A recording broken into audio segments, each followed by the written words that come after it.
को पाप से है तार दीजिए।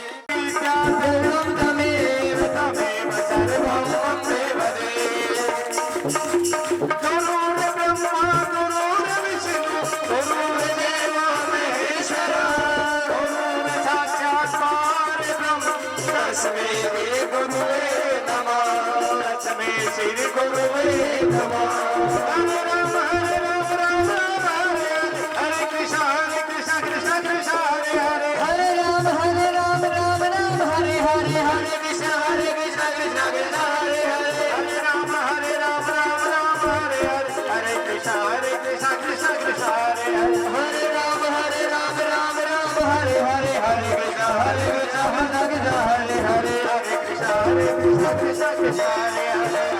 हरे कृष्ण कृष्ण कृष्ण हरे हरे। नमः। मनोधिमतां वरिष्ठं वातात्मजं वानरयोधमुख्यं श्रीरामदूतं शरणं प्रपद्ये। नारायणं नमस्कृत्य नरं चैव नरोत्तमं देवीं सरस्वतीं व्यासं ततो जयमुदीरयेत्। सच्चिदानन्दरूपाय विश्वोत्पत्त्यादिहेतवे तापत्रय विनाशाय श्रीकृष्णाय वयं नमः। राधे मेरी मात है, मेरी माती है, पिता मेरे घनश्याम, मेरे घनश्याम। इन दोनों के चरणों में मेरा कोटि कोटि प्रणाम। मेरा कोटि कोटि प्रणाम। सब द्वारन को छोड़ कर मैं आयो तुम्हारे द्वार। मेरे द्वार भानु की लाडली निक मेरी ओर निहार। मेरी ओर निहार। आए हो तो प्रेम से लो हरि का नाम, सब भक्तों को रजनीश की जय जय राधे श्याम। जय जय राधे श्याम। जय जय सीताराम। बोलिए भागवत महापुराण की जय। सद्गुरुदेव भगवान की जय। कृष्ण कन्हैया लाल की जय। परम मंगलमय परात्पर अखिलेश्वर जगत नियंता सृष्टि को बनाने वाले, हम सभी के दुखों को दूर करने वाले, जब जब जरूरत पड़ती हमारा हाथ पकड़ने वाले, स्वयं वृंदावन बिहारी लाल के चरणों में प्रणाम स्वीकार हो। यहाँ के ग्राम देवता, स्थान देवता, वास्तु देवता सभी से निवेदन की आकर के अपना स्थान ग्रहण करें। आप सभी के जो पूर्वज हैं, जो इस दुनिया में नहीं हैं, वो सभी आप सभी भक्तों के ऊपर, हम सभी के ऊपर अपनी कृपा दृष्टि बनाएं। क्योंकि हम हमेशा कहते हैं कि जो हमारे पूर्वज हैं, जो हमारे पितृ हैं, वो भगवान से कम नहीं है। यदि वो हमारे ऊपर कृपा उनकी रही तभी हमारा कार्य बन पाएगा। अगर वो नाराज हो गए ना तो पितृदोष लग जाएगा। और पितृदोष लगेगा तो आप विचार करिए कि क्या होगा आपके साथ। आपके घर में अकाल मृत्यु होना प्रारंभ हो जाएगी। कोई भी कार्य आपका बनने वाला नहीं है। इसलिए कहा जाता है कि अपने पूर्वजों के नाम से दान करना चाहिए, अन्न क्षेत्र चलवाना चाहिए। जो कुछ हो सके, जितनी आपकी इनकम है उसी से दान करना चाहिए। अब दान का मतलब ये नहीं कि ला करके हमारी कथा में झोली भर दो। दान का मतलब है कि आपके आसपास जो कोई भूखा हो, प्यासा हो, जो गौ माता है उनकी सेवा करिए और अपने पूर्वजों से प्रार्थना करिए कि वो हमारे ऊपर अपनी कृपा सदैव बरसाते रहें। श्री हनुमान जी महाराज से निवेदन की आकर के अपना स्थान ग्रहण करें। हम सब उन्हीं के चरणों में बैठे हैं हनुमान मंदिर में। श्री ठाकुर जी से निवेदन किया करके अपने व्यासपीठ को ग्रहण करें। हम सभी भक्तों के ऊपर अपनी असीम कृपा को बरसाएं और हम सभी के जीवन में जो कुछ गलतियां होती हैं उनको नजरअंदाज करके हमको अपनी सेवा से, अपनी भक्ति से जोड़ कर रखें। अब कथा को प्रारंभ करने से पहले आज क्या है सबको पता है, ठाकुर जी आज आने वाले हैं। तो जब कोई आने वाला होता है तब उसको रेलवे स्टेशन से लाने जाते हैं कि नहीं जाते हैं? हाथ उठाओ, कितने लोग कह रहे हैं कि लाने जाते हैं? तो हाथ नहीं उठाना, आप सभी लोग खड़े हो जाओ और एक बार चल के वृंदावन से ठाकुर जी को बुला करके लेकर आएंगे और जो सच्चे दिल से बुलाना चाहेंगे वो सभी झूमेंगे। हाँ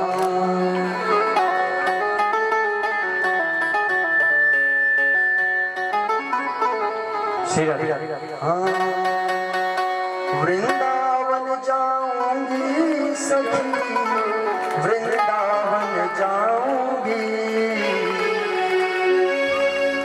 वृंदावन जाऊंगी सखी, वृंदावन जाऊंगी, मेरे उठे बिरही पीर सखी, वृंदावन जाऊंगी, मेरे उठे बिरही पीर सखी, वृंदावन जाऊंगी, वृंदावन जाऊंगी सखी, वृंदावन जाऊंगी, वृंदावन जाऊंगी सखी, ना लौट के आऊंगी, मेरा उठे मेरे कबीर सखी, वृंदावन जाऊंगी, मेरा उठे मेरे कबीर सखी, वृंदावन जाऊंगी। दोनों हाथ उठा के झुकते हुए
शांति से खड़े रहोगे। स्टेशन पर पीछे की तरफ करके बिहारी जी निकल जाएंगे।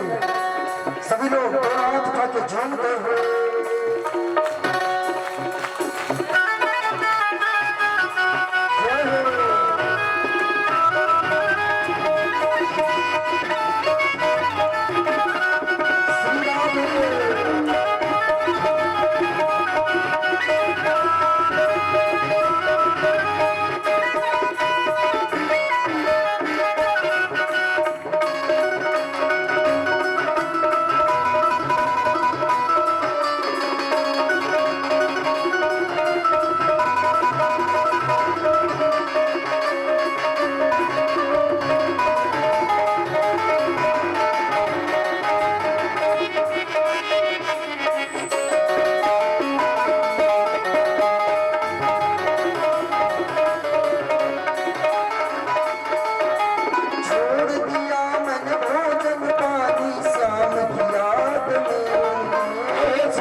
सभी लोग अपने अपने स्थान पर शांति से बैठ जाएं। कोई भी शोर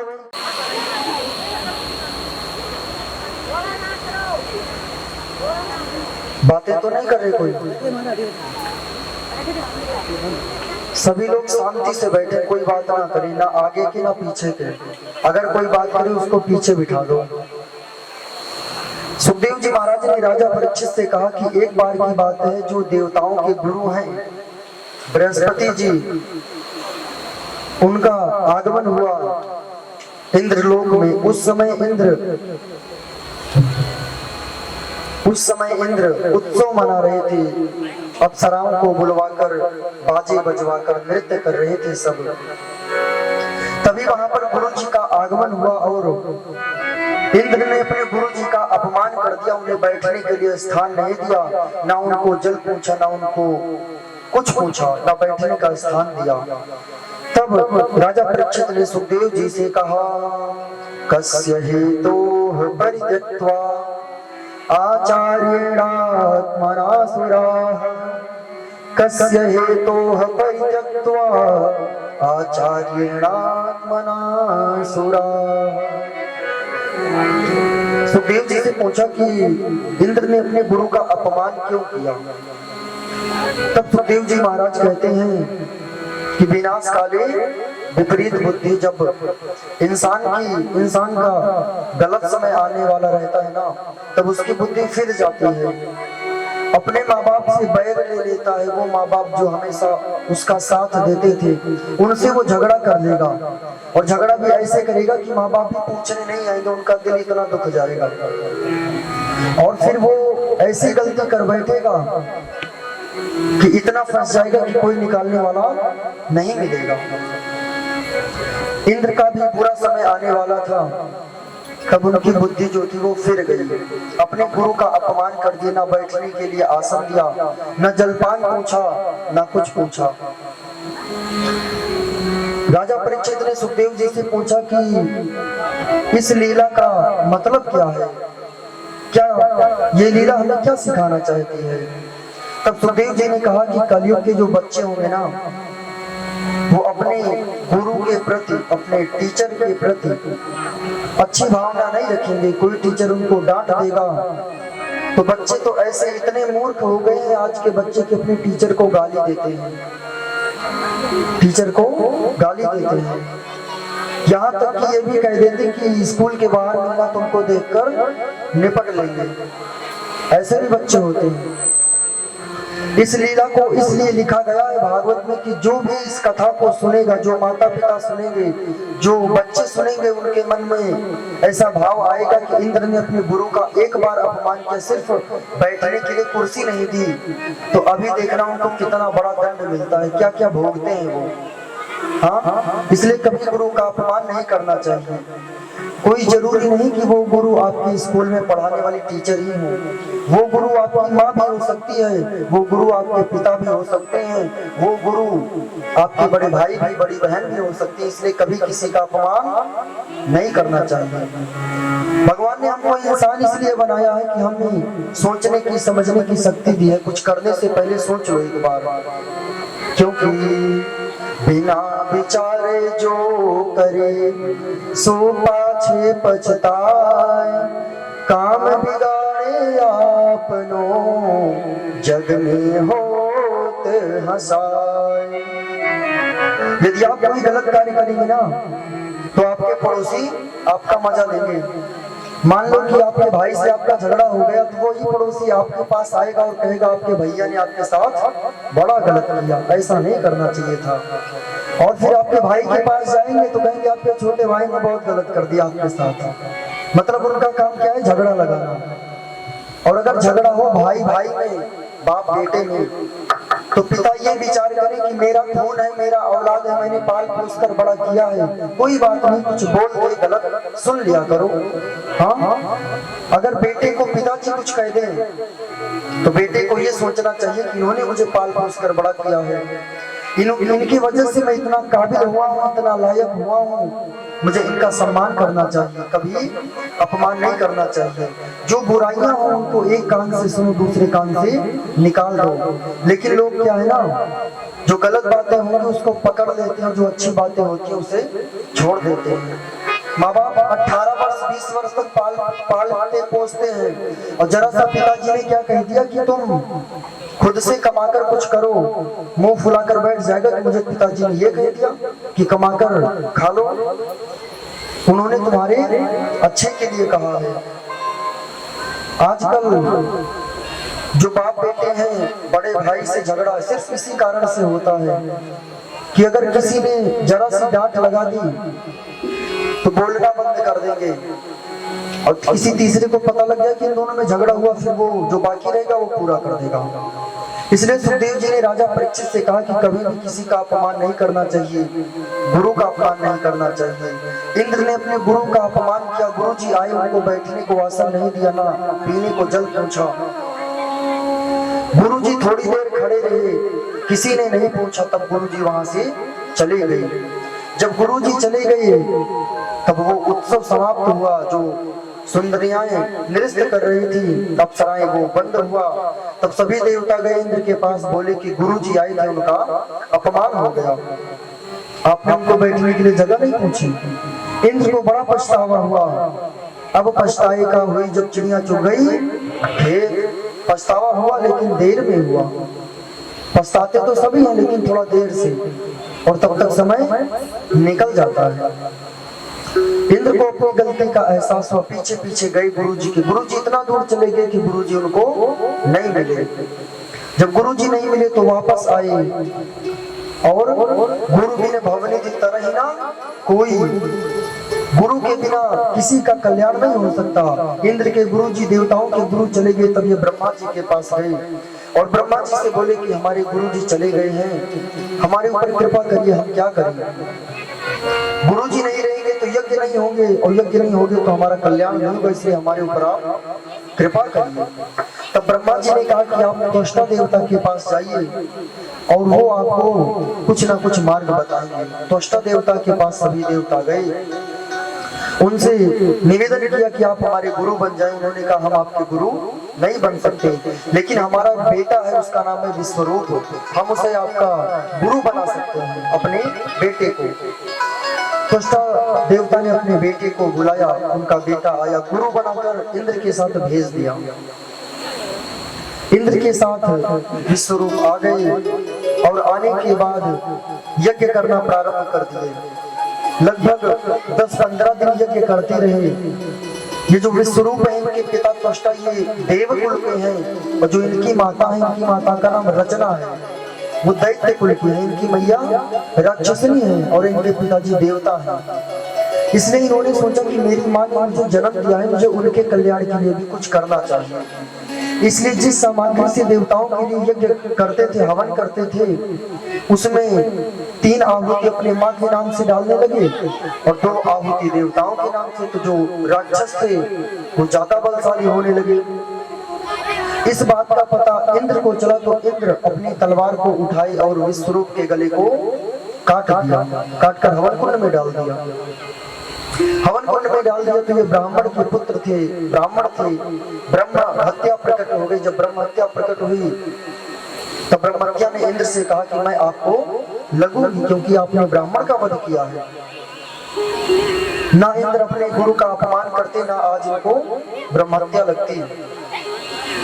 ब्रह्म हत्या ने कहा हम आपको लग जाएंगी। इंद्र ने कहा कि ठीक है, लगना है लग जाओ। लग गई ब्रह्म हत्या।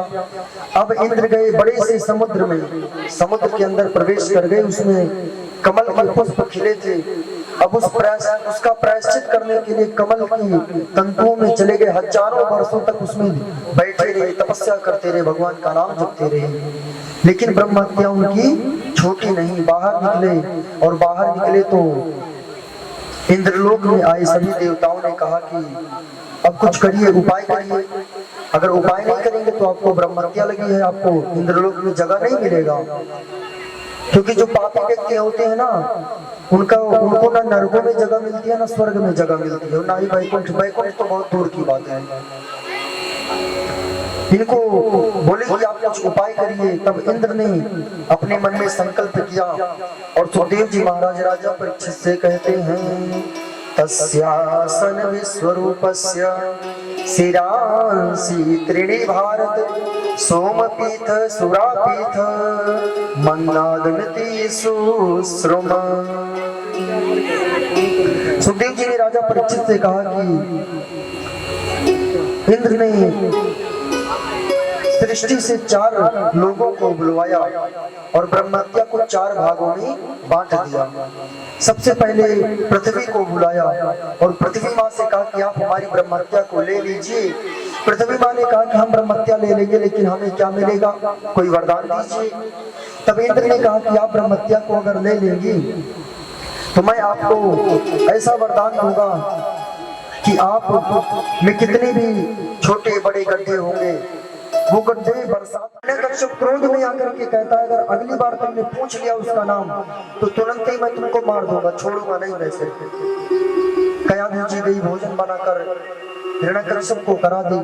रात्रि में इनकी पत्नी कभी चरण दबाने के लिए नहीं जाती थी, लेकिन आज एक बात को मनवाना है, अपनी एक इच्छा को पूरी करवानी है, इसकी इच्छा से पहुंची और चरण दबाने लगी। हिरण्यकश्यप प्रसन्न हो गया। उसने सोचा कि मैंने आज नारायण से दुश्मनी कर ली, उनसे दुश्मनी कर ली, ब्रह्मा जी की उपासना करने के लिए मैं गया। आज मेरे जीवन का पहला दिन था जब मैं ब्रह्मा जी की उपासना किया, नारायण से दुश्मनी किया तो मेरी पत्नी चरण दबा रही है। सोचो मैं नारायण को मरवा दूंगा तब ये मेरी पत्नी मेरे लिए कितना प्रेम करेंगी। उसने ये सोचा।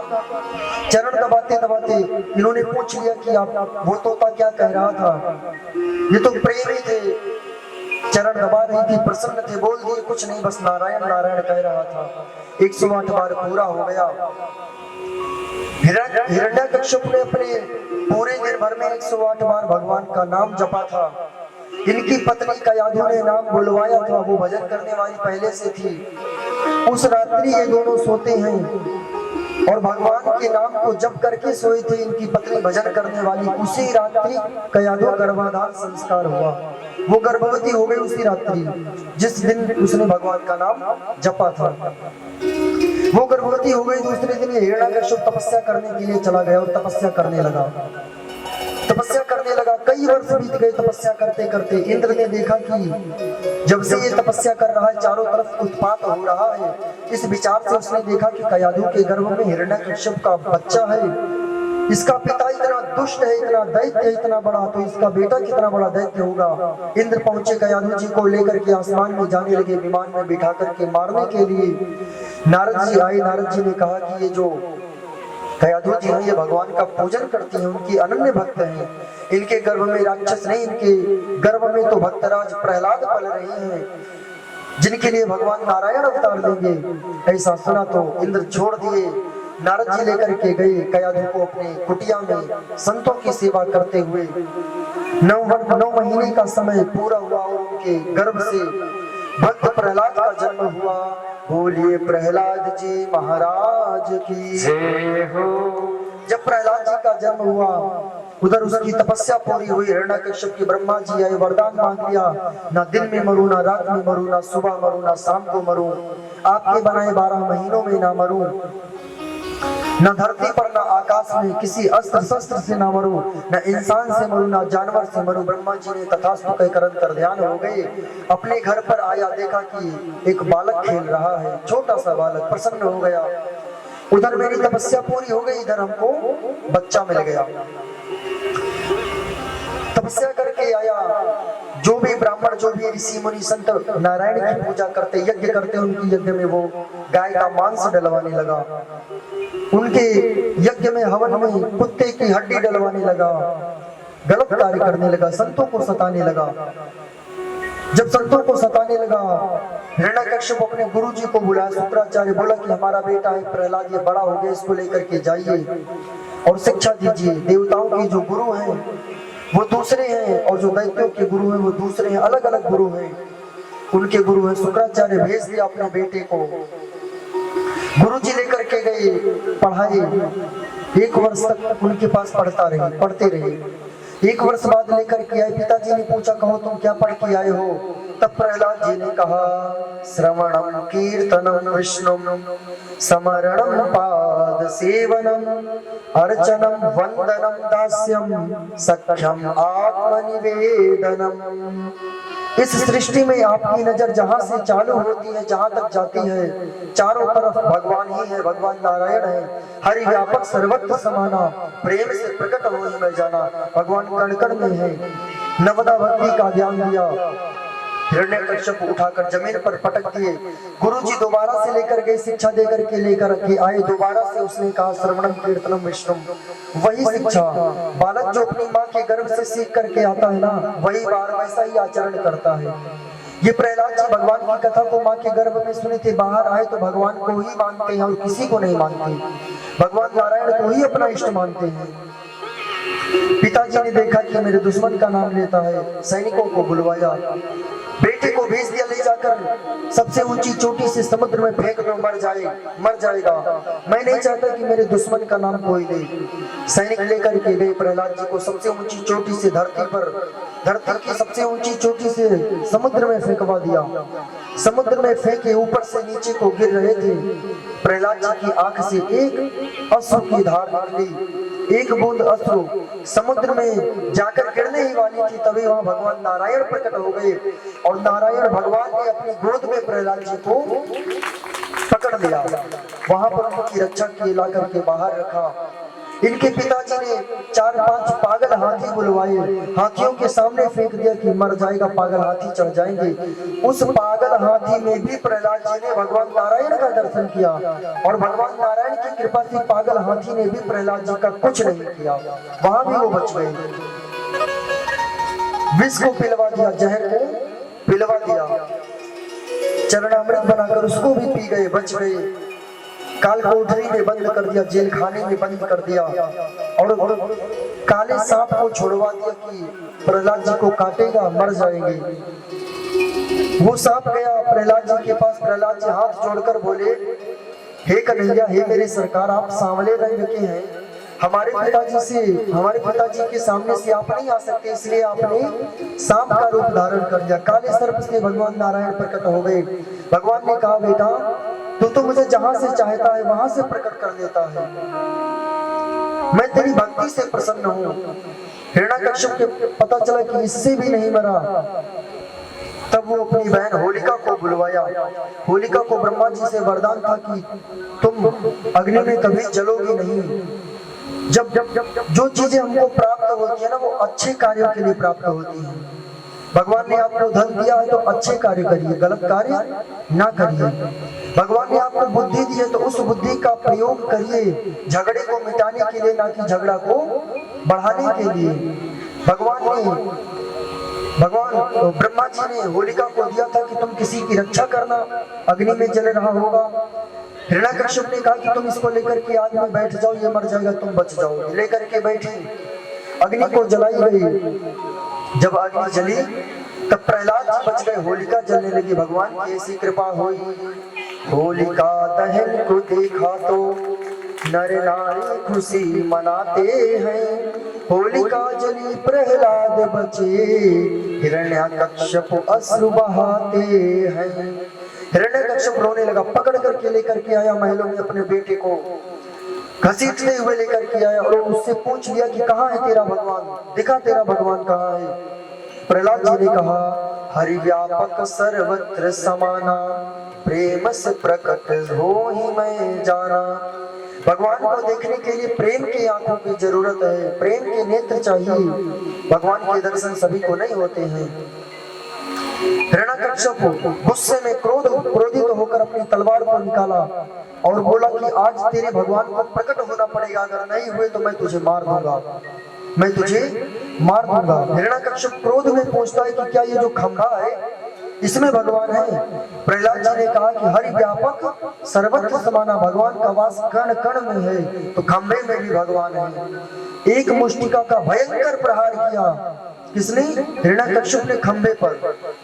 भयंकर प्रहार किया मुष्टिका का। जैसे ही प्रहार किया तो खंबे को फाड़कर भयंकर गर्जना करते हुए नरसिंह भगवान प्रकट हो गए।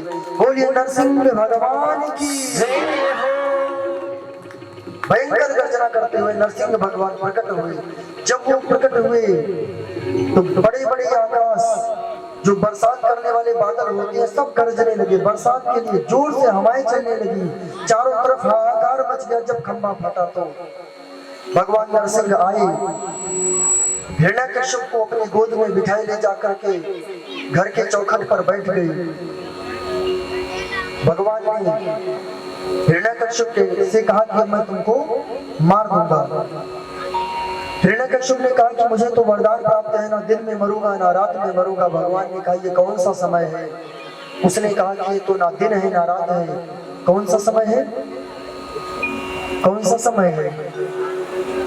सवेरा, गुड मॉर्निंग हुआ कि गुड नाइट हुआ? कौन सा समय हो बताओ? गुड नाइट तो रात हो गया। दिन में रात में नहीं मरेगा, दिन में रात में नहीं मरेगा। और रात में तो आप कह रहे हो मार देंगे। कैसे मारेंगे बताओ? कौन सा समय था? पता नहीं है? गौधूली बेला जानते हैं? गौधूली बेला जब सूर्य अस्त होता है उस समय पर आहारम मैथुनम निद्रा स्वाध्यायम च चतुर्थकम आहारे जायते व्याधि गर्भदिष्टश्च मैथुने निद्रायाम हरते लक्ष्मी स्वाध्यायम मरणम ध्रुवम। 4 कार्य नहीं करना चाहिए। न पढ़ाई करनी चाहिए गौधूली बेला में, न भोजन करना चाहिए, और ना ही सोना चाहिए, और ना ही अपने पत्नी के साथ प्रेम करना चाहिए। ये 4 कार्य वर्जित है गौधूली बेला में। यदि आप ऐसा करेंगे तो उसका परिणाम गलत होगा। इसलिए ये 4 कार्य नहीं करने चाहिए। ये जो हिरण्यकश्यप है ना, हिरण्यकश्यप इतना बड़ा राक्षस, इसके माताजी और पिताजी संभोग क्रिया को किए थे गौधूली बेला में। इसलिए भयंकर राक्षस प्रकट हुआ, पैदा हुआ। इसलिए कहा जाता है कि शास्त्र जो कहते हैं हमें उनको करना चाहिए। तो गौधूली बेला समझ में आ गई सबको? गौधूली बेला क्या होती है? जब सूर्य अस्त होता है तो गौधूली बेला कहते हैं। उस समय पर लेकर नरसिंह भगवान हिरण्यकश्यप को बैठे। भगवान ने कहा ये गौधूली बेला है। उसने कहा ना मैं जमीन में मरूंगा ना आकाश में मरूंगा। भगवान ने कहा कि तू बैठा कहाँ है? भगवान उसको अपनी जांघ पर बिठाए हैं। उसने कहा ना अस्त्र से मरूंगा ना शस्त्र से मरूंगा, ना मनुष्य से मरूंगा ना देवता से मरूंगा। भगवान ने कहा देखो मेरा शरीर आधा नर है आधा सिंह है, और मैं तुमको ना तलवार से मारूंगा ना किसी चीज से मारूंगा, मैं तुमको अपनी नाखून से मारूंगा। ऐसा कहकर के भगवान अपने बड़े बड़े नाखूनों से हिरण्यकश्यप के पेट को फाड़ दिए। पेट को फाड़कर उसकी अतड़ियों को निकालकर अपने गले में धारण कर लिए। हिरण्यकश्यप को दूर फेंक दिए। भगवान की लाल लाल जीवा, लाल लाल आंखें देख करके सभी देवता डर गए कि अब भगवान को कौन सा मनाएगा, भगवान को शांत कौन करेगा। नारद जी ने कहा कि कोई शांत करे या ना करे। दौड़े दौड़े आए नारद जी, सबसे पहले बोले। आपने देखा होगा आपके यहाँ के जो नारद जी होंगे, हर गांव में होते हैं, आपके यहाँ के जो होंगे ना वो सबसे पहले हर कार्य में टांग अड़ा देंगे, सबसे पहले बोल देंगे समझ लेना यही नारद जी हैं। तो यहाँ पर भी नारद जी दौड़े दौड़े आए, बोले इनकी पत्नी को बुलाओ वो शांत कर देंगे। लक्ष्मी माता के पास गए, उनको लेकर के आए। बढ़िया आरती के साल वो भी खुश हो गई, हमारे पतिदेव की आरती उतारनी है, लेकर के आए। और नरसिंह भगवान देखिए अपनी पत्नी को, गुस्से में तो थे। एक जोर की धार लगाई, आरती की थाल पटककर लक्ष्मी जी वहां से भाग गई। नारद जी ने कहा अरे रुको रुको कहाँ जा रही हो? लक्ष्मी माँ ने कहा कि लेकर के आना है अपने प्रभु को, तो तुम लेकर आओ, हम तो नहीं जाएंगे इनको लेने के लिए। आना होगा तो खुद आ जाएंगे, हम नहीं जाएंगे, लेकर के जाएंगे। देख रहे हैं कितने गुस्से में है, कहीं हाथ हाथ उठा दे तो बेइज्जती हो जाएगी। हाँ, लक्ष्मी माँ वहां से चली गई। सबने कहा अब क्या होगा? नारद जी गए, प्रहलाद जी को लेकर के आए। प्रहलाद जी को गोद में उठाकर बिठा लिए नरसिंह भगवान। प्रहलाद जी से नरसिंह भगवान ने कहा कि हाँ सुत तो ही दुष्ट दुख दीन्हा, पायो फल खल आपन कीन्हा। तुम्हारे जो पिताजी थे ना तुमको बड़ा कष्ट दिए, और जो इनका फल था, जो इनका दंड था, मैंने इनको दे दिया। तब भगवान ने कहा अब मोहि अति प्रसन्न जिय जानो, मांगहु पुत्र अनुमत वरदानो। भगवान नरसिंह ने कहा कि बेटा तुम कुछ मांगना चाहते हो तो मांग लो। प्रहलाद जी ने कहा अब हमको कुछ नहीं चाहिए, अब तो आपकी गोद मिल गई। भगवान ने 21 पीढ़ियों को उतारा, 7 पीढ़ियां प्रहलाद जी के जो पूर्वज थे, 7 पीढ़ियां आने वाली, और 7 पीढ़ियां कयाधु जी के मायके की, कयाधु जी के माता पिता की, यानी प्रहलाद जी के मामा के यहाँ की, क्योंकि प्रहलाद जी भक्त थे। 21 पीढ़ियों को उतार कर भगवान प्रहलाद जी के ऊपर अपनी कृपा को बरसाते हैं। उनके ऊपर अपनी कृपा को बरसाए भगवान, प्रहलाद जी प्रसन्न हो गए। इस कथा को सुने राजा परीक्षित सुखदेव जी से कहने लगे कि भगवान के ऐसे भक्त, अरे कितने सुंदर भक्त होंगे वो भगवान के, जिन्होंने भगवान की ऐसी स्थिति की भगवान ने अपनी गोद में बिठाया। सुखदेव जी से राजा परीक्षित ने कहा कि क्या मेरे जीवन में भी वो दिन आएगा जब भगवान मुझे अपने गोद में बिठाएंगे? क्या मेरे जीवन में वो समय आएगा जब भगवान अपने धाम को मुझे ले जाएंगे? तब सुखदेव जी ने कहा कि तुम क्या सुन रहे हो भगवान की कथा, और जो कथा को सुनता है उसका परम कल्याण होता है, और जो भगवान के नाम का कीर्तन करता है उसका भी परम कल्याण होता है, और जो भगवान के नाम को दूसरों को सुनाता है उसका भी परम कल्याण होता है। राजा परीक्षित ने सुखदेव जी से कहा कि राम नाम के हीरे मोती मैं बिखराऊं गली गली, ले लो रे कोई राम का प्याला, शोर मचाऊं गली गली। कितने लोग राम नाम की मोती को जगह जगह बिखराएंगे? हाथ उठाइए, सभी लोग जोर से बैठे बैठे गाएंगे, सबकी आवाज आनी चाहिए।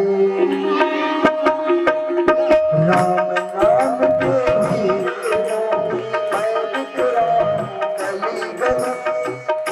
नाम के हीरे मोती मैं बिखराऊं गली गली, राम का प्याला शोर मचाऊं गली गली, ले लो रे कोई राम का प्याला, शोर मचाऊं गली गली। बोलो राम, बोलो राम, राम राम, बोलो राम, बोलो राम, बोलो राम, राम राम। बोलिए श्याम रामचंद्र भगवान की।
सुंदर काया मिट्टी होगी,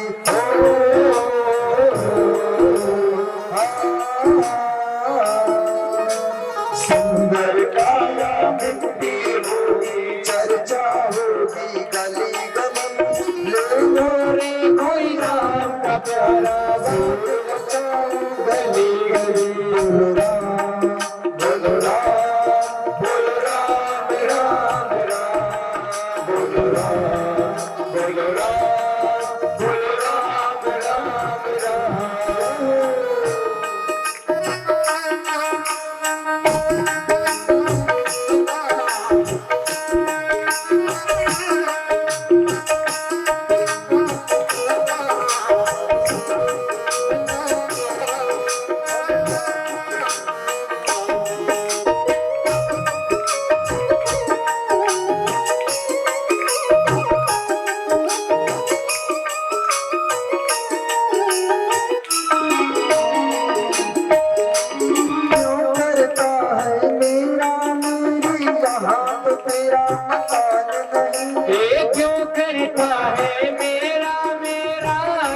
तो तेरा मकान नहीं। क्यों करता तू मेरा मेरी यहाँ तो तेरा मकान नहीं। क्यों करता तू मेरा मेरी यहाँ तो तेरा मकान नहीं। झूठे जग में फंसा हुआ है वो सच्चा इंसान नहीं। अरे झूठे जग में फंसा हुआ है वो सच्चा इंसान नहीं। और कितने दिन हाँ दो दिन का ये जीवन मेला, जग का मेला 2 दिन का है अंत में होगी चला चली। जग का मेला 2 दिन का है अंत में होगी चला चली। मेरे कोई राम का प्याला शोर मचाऊं गली गली।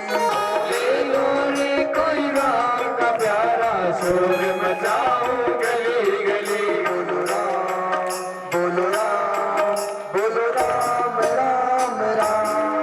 बोलो राम बोलो राम बोलो राम राम राम।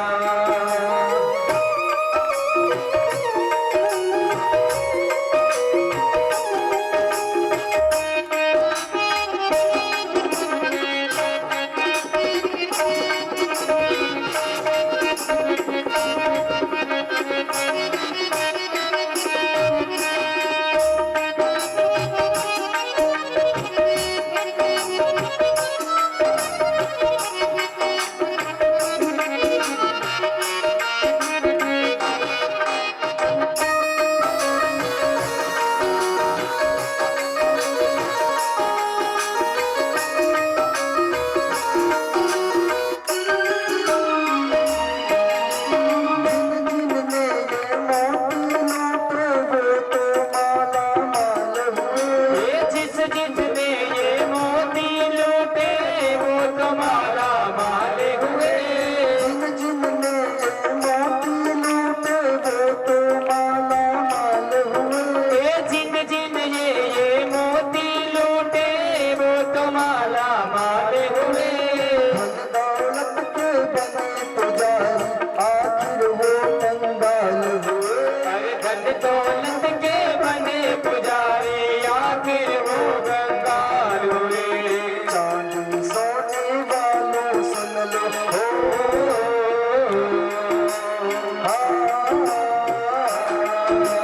चांदी सोने वालों सुन लो बात सुनाओ खरी। सोने वाले सुन लो बात सुनाओ खरी खरी। मेरे तेरा प्याला शोर मचाओ गली गली।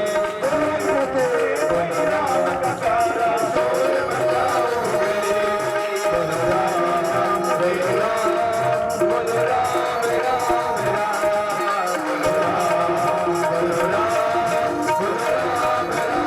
राम। श्री राधे।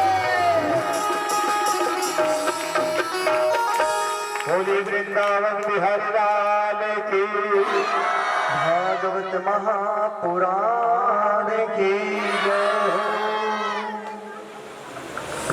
श्री सुखदेव जी महाराज ने जब इतनी कथा को सुनाया, प्रहलाद जी की कथा को जब सुनाया, राजा परीक्षित प्रसन्न हो गए।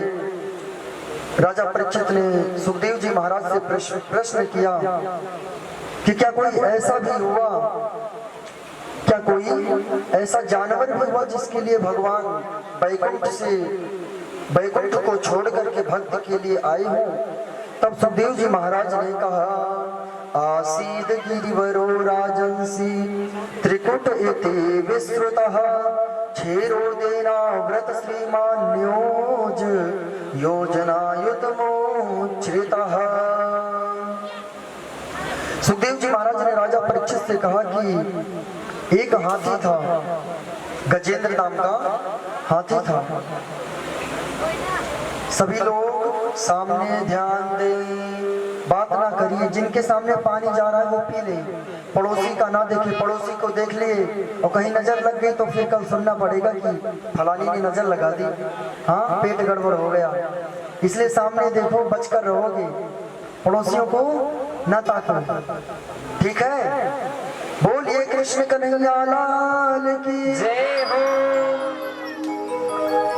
सुखदेव जी ने कहा कि गजेंद्र नाम का एक हाथी था, ये अपनी पत्नियों के साथ रहता था, बच्चों के साथ रहता था, लेकिन इसके शरीर में इतना बल था कि इसको मद हो गया, अभिमान हो गया अपने बल का। अपनी पत्नी से कहता है कि चल करके हमें सरोवर में स्नान करना चाहिए। पत्नी बच्चों के साथ सरोवर में पहुंचा, रास्ते में बड़े बड़े वृक्षों को उखाड़ कर फेंकने लगा। इससे जो छोटे जीव थे, जंतु थे, उनको अपने सूंड में फंसाकर दूर फेंक देता। जाकर के सरोवर में स्नान करने लगा। जब सरोवर में स्नान करने लगा तब अचानक गजेंद्र के पैर को एक ग्राह ने पकड़ा। ग्राह यानी मगरमच्छ ने पकड़ा और पकड़ करके खींचने लगा। गजेंद्र ने कहा कि आकर के मेरी रक्षा करो, मुझे बचाओ। इनकी पत्नी और बच्चों ने अपनी सूंड से इनकी सूंड को पकड़ा और पकड़कर खींचने लगे बाहर को। खींचते रहे, 2-4 दिन बीत गए, हफ्ते बीत गए, लेकिन उसको खींचकर बाहर नहीं कर पाए। गजेंद्र अपनी तरफ खींचता और ये हाथी अपनी तरफ खींचता, दोनों एक दूसरे की तरफ खींचते, दोनों एक दूसरे की तरफ खींचते। इनकी पत्नी ने बच्चों से कहा कि लगता है पिताजी बाहर नहीं आएंगे, लगता है पिताजी मर जाएंगे, क्योंकि आप लोग सुन नहीं रहे हैं। हाँ, कोई नहीं सुन रहा, सब बातें कर रहे, कोई इधर उधर देख रहा, कोई तो ये कह रहे होंगे महाराज जी का मंच टेढ़ा है, कह रहे होंगे ना। कोई ये कह रहे होंगे कि खाटू श्याम जी को इधर रखे होते, इनको इधर रखते ज्यादा अच्छे लगते हैं। कोई कह रहे होंगे ये भजन ना गाए होते महाराज जी, ये गादी होते तो हमें और मजा आ जाता। हाँ या ना, सभी ऐसा सोचते हैं, लेकिन उसको सोचने से कुछ नहीं होगा। जो चल रहा है, जैसा चल रहा है उसको चलने दो, जो काम जैसा हो रहा है उसको होने दो। जब ज्यादा गड़बड़ी हो तभी इंटरफेयर करना चाहिए। पत्नी अपनी तरफ खींचती, सब खींचते इधर उधर, लेकिन गजेंद्र को ना बचा सके। गजेंद्र की पत्नी ने बच्चों से कहा कि देखो यहाँ से चलने में भलाई है, नहीं तो पिताजी के साथ अगर हम भी घुस गए ना, ग्रह ने हमको पकड़ लिया तो बचाने वाला कोई नहीं है। अगर हम और आप रहे, मैया ने कहा बच्चों से, हाथिनी ने कहा अपने बच्चों से कि यहाँ से चले तो पिताजी बहुत मिल जाएंगे, अगर हम नहीं रहे तो पिताजी मिलने वाले नहीं। अपने बच्चों को ले गए और लेकर के वहां से चली गई।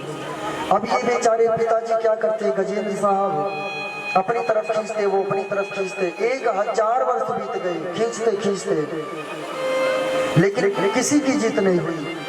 अंत में हार करके गजेंद्र ने अपनी सूंड से एक कमल का पुष्प तोड़ा और ऊपर आसमान की तरफ अपनी सूंड को किया और भगवान से प्रार्थना करता है कि दीन दयाल बिरदु संभारी, हरहु नाथ मम संकट भारी। भगवान से कहा, हे नाथ मुझे बचा लो, हाँ पकड़ लो हाथ बनवारी, नहीं तो डूब जाएंगे और हमारा कुछ न बिगड़ेगा, तुम्हारी लाज जाएगी। भगवान से कहा कि हमने आपको बुलाया है, यदि आप नहीं आए बचाने तो आपकी लाज जाएगी, मेरा कुछ नहीं जाने वाला। हाँ, तुरंत भगवान वैकुंठ से चल पड़े। हाथी कही धाये हरि, गज को देख निराश, हाँ उच्चारे वैकुंठ में थी हाथी के पास। भगवान वैकुंठ से दौड़ करके आए और जब भगवान आए तो अपने सुदर्शन से सबसे पहले ग्राह के सर को काट दिया। पानी पर ज्यादा ध्यान ना देकर कथा पे ध्यान दें। पानी तो पहुंच जाएगा, पानी तो घर जाकर भी पी लेंगे, लेकिन घर जाकर ये कथा मिलने वाली नहीं है। पानी को बोतल में घर लेकर चले जाएंगे, कथा को शायद ही कोई ले जा पाएगा कोई। सब भूल जाएंगे कथा में क्या क्या सुने थे। कथा में तो बस इतना याद रहेगा कि इतने बजे गए, इतने बजे चले आए और ये प्रसाद खाने को मिला। और महाराज जी ऐसा कपड़ा पहन के आए थे, बस इससे और कुछ नहीं याद रहेगा। इसलिए पानी को ना देख करके कथा को देखिए, कथा को सुनिए। हाँ, हाथी के पास भगवान आए, सबसे पहले ग्राह के सर को काट दिया। हाथी बाहर आया, हाथी ने कहा, हे प्रभु आप आए थे मेरी रक्षा के लिए, लेकिन पहले आपने ग्राह का उद्धार किया, क्यों? तब भगवान ने कहा कि जो मेरे भक्त के चरण पकड़ते हैं। अब यहाँ से एक बात ये भी निकल के आएगी कि हमें संतों की सेवा क्यों करनी चाहिए, हमें ब्राह्मणों की सेवा क्यों करनी चाहिए, हमें पुजारियों की सेवा क्यों करनी चाहिए। भगवान ने कहा कि जो मेरे भक्त के चरण पकड़ते हैं, मैं अपने भक्त से पहले उनका कल्याण करता हूँ।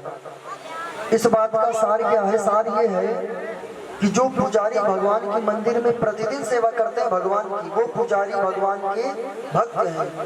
अगर हम भगवान की सेवा ना कर सकें तो पुजारी जी की सेवा कर लेंगे ना, तो भगवान प्रसन्न हो जाएंगे। इसलिए कहा जाता है भक्ति भक्त भगवंत गुरु चतुर नाम वो पुएक, और इनके पद वंदन किए नासत विघ्न अनेक। भगवान ने कहा कि भक्तों की चरण पकड़ लो, कल्याण हो जाएगा। मेरे चरण ना पकड़ सको तो भक्तों के चरण पकड़ लो। भगवान ने इनका उद्धार किया। इसके बाद सुखदेव जी महाराज ने कहा, यदा दुर्वास सहसापात सेन्द्रालोकास्त्रो नृप निःश्रीकाश भवनस्तत्र निसृज्यादयः क्रिया। सुखदेव जी ने कहा कि एक बार की बात है, इंद्र आ रहे थे, इंद्रलोक से सामने से दुर्वासा ऋषि जा रहे थे।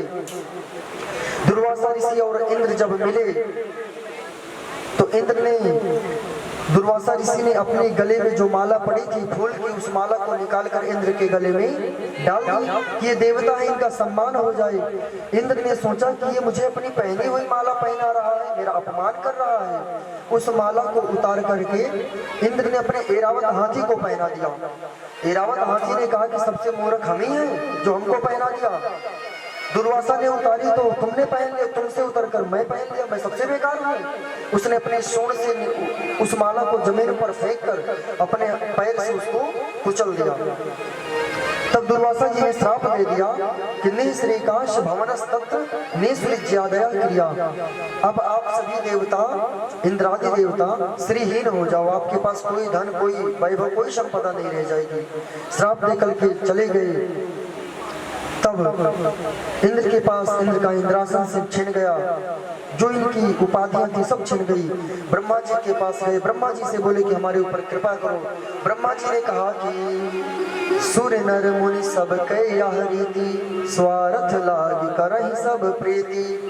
देवताओं की वही स्थिति, मनुष्यों की वही स्थिति, सूर्य नर मुनि ऋषियों की वही स्थिति। जब जरूरत पड़ती है तभी लोग पास आते हैं, नहीं तो दूर भगते हैं। ब्रह्मा जी ने कहा मैं रक्षा नहीं करूंगा, जाओ नारायण के पास। भगवान नारायण के पास गए। उन्होंने कहा कि आप सभी जाकर के दानवराज बलि के पास समुद्र मंथन का प्रस्ताव रखें, समुद्र मंथन करिए, उससे जो कुछ निकलेगा उसे आपस में बांट लेना।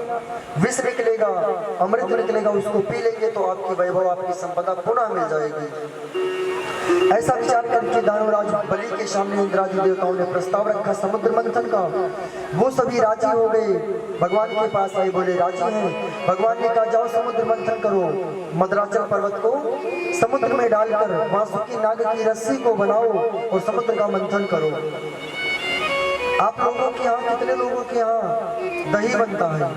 कितने लोगों के यहाँ हाथ उठाइए। दही बनता है और दही से मक्खन बनाते हैं। तो दही से मक्खन कैसे बनाते हैं? उसको मथ कर, मथनी से मथ कर, छोटे से भगोने में, छोटे से पात्र में दही को रख करके लकड़ी की मथनी से मथ दिए, मक्खन बाहर आ गया। लेकिन यहाँ पर समुद्र मंथन हो रहा है, तो आपके घर की लकड़ी वाली मथनी काम करेगी समुद्र में? कुछ भी नहीं होने वाला उससे। भगवान ने कहा जाओ बड़े से पर्वत को ला करके इसमें डालो, मथनी बनाओ, तब होगा काम। सभी गए, देव और दैत्य। मद्राचल पर्वत को उठा नहीं पाए, भगवान नारायण गए, अपनी छोटी उंगली पर मद्राचल पर्वत को ला करके समुद्र में डाल दिए। जब समुद्र में विशाल पर्वत पड़ा तब वो डूबने लगा। भगवान नारायण कच्छप अवतार धारण करके उस मद्राचल पर्वत को ऊपर लेकर के आए और वासुकी नाग की रस्सी बनाई गई। यहाँ पर भगवान कच्छप अवतार धारण किए। बोलिए कच्छप भगवान की जय हो, भगवान ने कच्छप अवतार धारण किया, वासुकी नाग की रस्सी बनाई गई। सुखदेव जी ने कहा, ते नागराज मम मामंत्र्य फल भागेन वासुकी परिवीय गिरो तस्मिन् नेत्रमब्धिं मुदान्विताः। जाकर के समुद्र मंथन करने लगे, वासुकी नाग की रस्सी बना करके समुद्र मंथन किया। और जब समुद्र मंथन किया तो सबसे पहले जहर निकला, विष निकला। उस विष को लेकर के सबके पास गए, कोई नहीं पिया। भगवान शंकर के पास गए, माँ पार्वती मिली। मैया ने पूछा, देवताओं कहाँ जा रहे हो? इंद्र ने कहा कि मैया हम समुद्र मंथन किए, हमने संकल्प किया था, हमारा ये सपना था कि जो पहले निकलेगा उसे भगवान शिव को पिलाएंगे। मैया ने कहा क्या निकला? इंद्र ने कहा जहर निकला है, तो जहर पिलाने आ गए। मैया ने कहा कि तुम देवता बड़े स्वार्थी हो, जहर निकला तो पिलाने आ गए, अभी अमृत निकला होता तो तुम कोई दिखाई ना देते। यहाँ पर लेकर के जहर को गए भगवान भोलेनाथ के सामने। सभी देवता भगवान शिव की स्तुति करने लगे। देव देव महादेव भूतात्मन भूत भावनः त्रायिणः शरणापन्नांस त्रैलोक्य दहनाद विशात। आप सभी में कितने लोग भगवान शंकर को अधिक मानते हैं? हाथ उठाइए। बस यहाँ पर रोज भगवान शिव का अभिषेक होता है, अपना नाम लिखवा कर अभिषेक जरूर करिए। और जो है भगवान शिव के वो सभी गाएंगे, ओम नमः शिवाय, ओम नमः शिवाय, हर हर भोले नमः शिवाय, नमः शिवाय, ओम नमः शिवाय, हर हर शंभो नमः शिवाय, नमः शिवाय, ओम नमः शिवाय, भोले बाबा नमः शिवाय, नमः शिवाय, ओम नमः शिवाय, हर हर शंभो नमः शिवाय।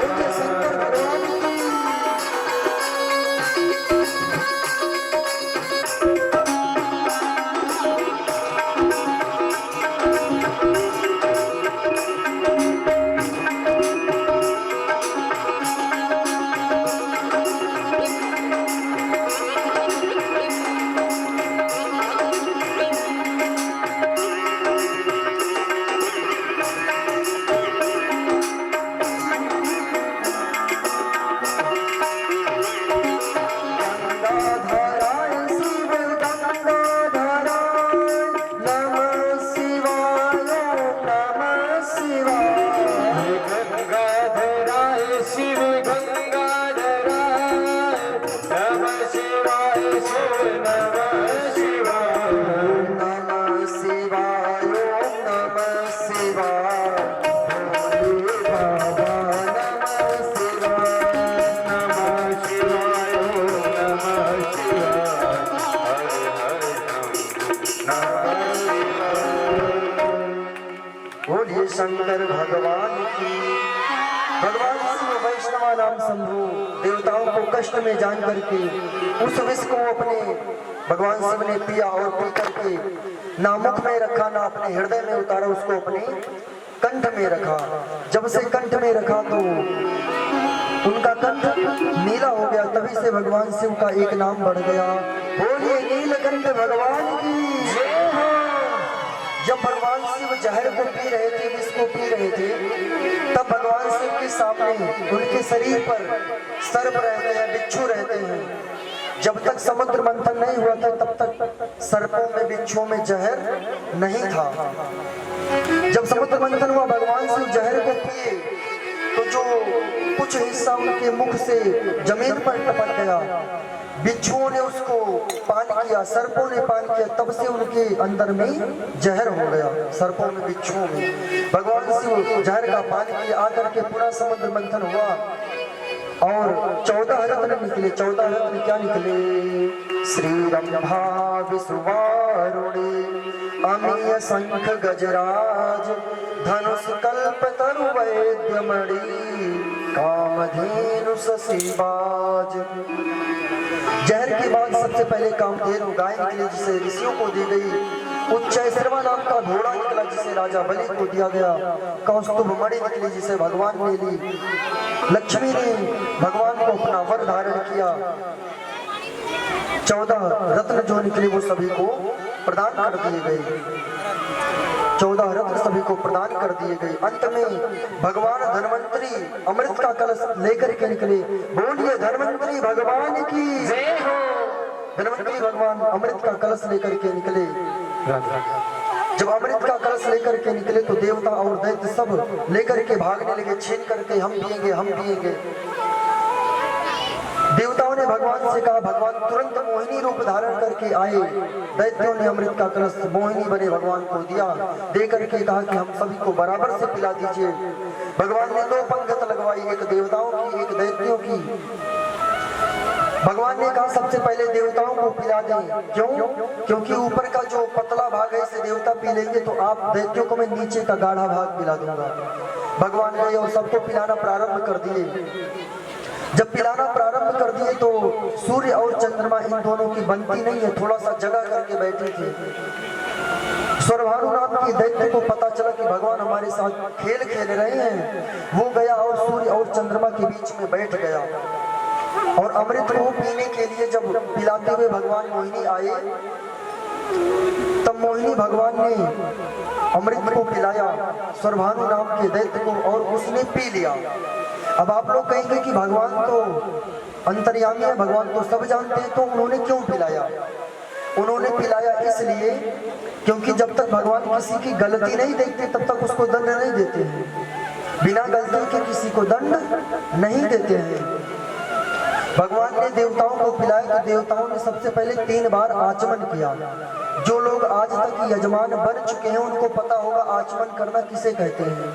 पूजन के पहले पंडित जी 3 बार जल पिलवाते हैं, उसे कहते हैं आचमन करना।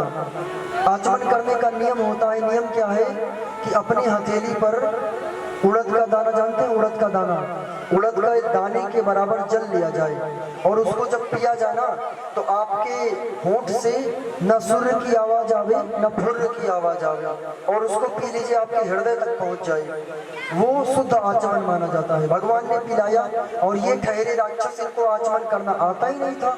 भगवान ने दिया और पी गए, और जो भगवान ने दिया पी गए आचमन को तो भगवान अपने सुदर्शन को आदेश दिया उसके गले को काट दिया। अगर वो आचमन सही से कर लेता तब तो भगवान पिला भी देते। भगवान उसने गलती कर दी, हम भी गलती करते हैं तो हम पीछे हो जाते हैं। इसलिए हमेशा सोच विचार कर कोई कार्य करना चाहिए। भगवान ने उसके गले को काट दिया क्योंकि अमृत पी चुका था। जैसे उसके गले को काटा उसके गले से रक्त की 2 धार जमीन पर गिर पड़ी। एक लहसुन और एक प्याज बन गई।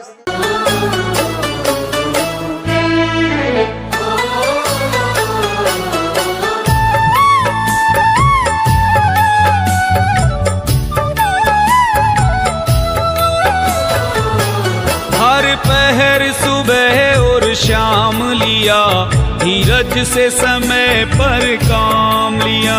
धीरज से समय पर काम लिया, धीरज से समय पर काम लिया। जब आई मुसीबत कोई भी मैंने बस तेरा नाम लिया। मैंने बस तेरा नाम लिया, मैंने बस तेरा नाम लिया। तूने हाथ जो मेरा थाम लिया, तूने हाथ जो मेरा थाम लिया, दुश्मन का चेहरा उतर गया।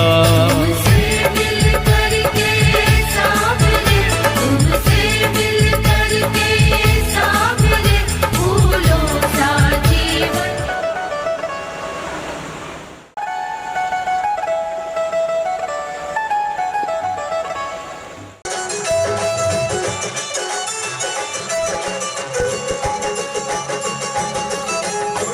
सारे वाले क्या बात हो गई।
विचार का, आया है जन्मदिन मदन मुरार का, आया है जन्मदिन मदन मुरार